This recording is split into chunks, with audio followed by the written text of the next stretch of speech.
we're being corralled into this box where we either have to hate Vladimir Putin and believe everything evil that's said about him and love Ukraine, and there's no in between.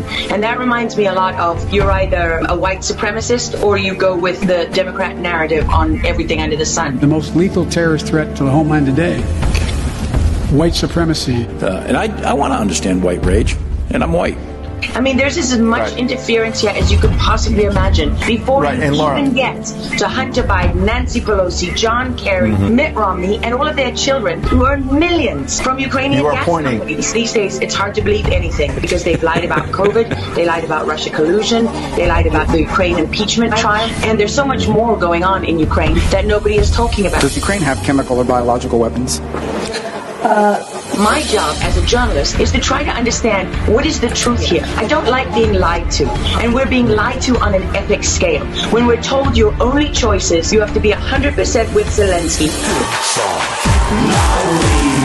Slava Ukraina, who's a puppet, who you can find on the internet in black stilettos and leather pants. Zelensky was selected, like so many of our leaders. And honestly, with big tech and with election fraud these days, we don't know how many leaders all around the world have been selected for us and weren't actually voted in. How to build back better.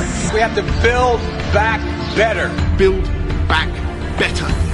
If Donald Trump gets the Republican nomination, there are many of us that will move heaven and earth to ensure he doesn't win. We are fighting the same battles all over the world. To pretend that this war is about Russia and Ukraine is a barefaced lie. Putin has been warning for 15 years that he is not going to stand by while the globalists take over the world, build bioweapons facilities and whatever else they're doing in Ukraine. Ukraine has been a center of money laundering for many of the leaders in this country. Billions of US dollars have been laundered through Ukraine, and we say nothing about it. Does nobody question these things? We have an idiot like Lieutenant Colonel Vindman. Mr. Vindman. Lieutenant Colonel Vindman, please.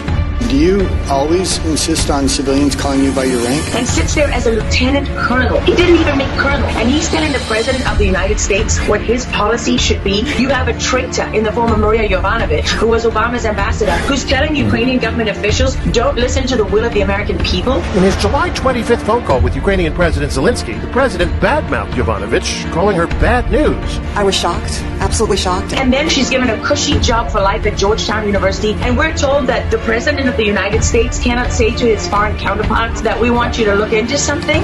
If the prosecutor's not fired, you're not getting the money. Oh, son of a bitch. And they put in place someone who was solid. So much hypocrisy and dishonesty here, and Ukraine is at the center of it all.